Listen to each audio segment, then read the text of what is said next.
ಕರ್ನಾಟಕ ರಾಜ್ಯ ಪತ್ರಕರ್ತರ ಸಂಘದ ವತಿಯಿಂದ ಇತ್ತೀಚೆಗೆ ವಿಜಯನಗರ ಜಿಲ್ಲೆಯ ಕೊಟ್ಟೂರಿನಲ್ಲಿ ರಾಜ್ಯ ಮಟ್ಟದ ಪತ್ರಿಕಾ ದಿನಾಚರಣೆಯನ್ನು ಆಚರಿಸಲಾಯಿತು ಹಾಗೂ ರಾಜ್ಯ ಕಾರ್ಯಕಾರಣ ಸಭೆಯನ್ನು ಸಹ ನಡೆಸಲಾಯಿತು. ಸಮಾರಂಭದ ಅಧ್ಯಕ್ಷತೆಯನ್ನು ಪತ್ರಕರ್ತರ ಸಂಘದ ಅಧ್ಯಕ್ಷರಾದಂಥ ಶ್ರೀ ಮುರುಗೇಶ ಶಿವಪೂಜೆ ಅವರು ವಹಿಸಿದ್ದರು. ವೇದಿಕೆ ಮೇಲೆ ಅನೇಕ ಗಣ್ಯರು, ವಿವಿಧ ಜಿಲ್ಲೆಗಳಿಂದ ಆಗಮಿಸಿದಂಥ ಜಿಲ್ಲಾ ಅಧ್ಯಕ್ಷರುಗಳು, ಸಾಮಾಜಿಕ ಸೇವಾಕರ್ತರು ಉಪಸ್ಥಿತರಿದ್ದರು.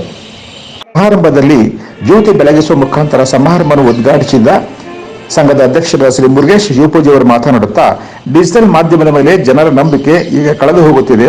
ಇದನ್ನು ನಾ ಹೇಳುತ್ತಿಲ್ಲ, ಅನೇಕ ಹೈಕೋರ್ಟ್ ಪೀಠದ ನ್ಯಾಯಾಧೀಶರು, ಆಂತರಿಕ ಸರ್ಕಾರದ ಗುಪ್ತದಳ ಹಾಗೂ ಸಾರ್ವಜನಿಕವಾಗಿ ಈಗ ಮಾತನಾಡುತ್ತಿದ್ದಾರೆ. ಡಿಜಿಟಲ್ ಮಾಧ್ಯಮ ಎಷ್ಟೇ ಮುಂದುವರೆದರೂ ಪತ್ರಿಕೆಗಳ ಮೌಲ್ಯ ಯಾವತ್ತೂ ಕಡಿಮೆಯಾಗುವುದಿಲ್ಲ ಎಂದು ಕೊಟ್ಟೂರು ತಾಲೂಕಿನ ಬಾಲಾಜಿ ಕಲ್ಯಾಣ ಮಂಟಪದಲ್ಲಿ ನಡೆದ ಈ ಸಭೆಯಲ್ಲಿ ಅವರು ತಿಳಿಸಿದರು. ವೇದಿಕೆ ಮೇಲಿದ್ದ ಅನೇಕ ಗಣ್ಯರು ಕಾರ್ಯಕ್ರಮವನ್ನು ಉದ್ದೇಶಿಸಿ ಮಾತನಾಡುತ್ತಾ, ಪತ್ರಕರ್ತರ ಸಾಮಾಜಿಕ ಸೇವೆ ಅನನ್ಯ. ಸರ್ಕಾರ ಪತ್ರಕರ್ತರ ವಾಸ್ತವಿಕ ಸ್ಥಿತಿಯನ್ನು ಅರ್ಥ ಮಾಡಿಕೊಂಡು ವಿವಿಧ ಸೌಲಭ್ಯಗಳನ್ನು ಒದಗಿಸಲು ಸರ್ಕಾರಕ್ಕೆ ಸಂಘದ ಅಧ್ಯಕ್ಷರಾದಂಥ ಶ್ರೀ ಮುರುಗೇಶ ಶಿವಪೂಜೆ ಅವರು ತಿಳಿಸಿದರು.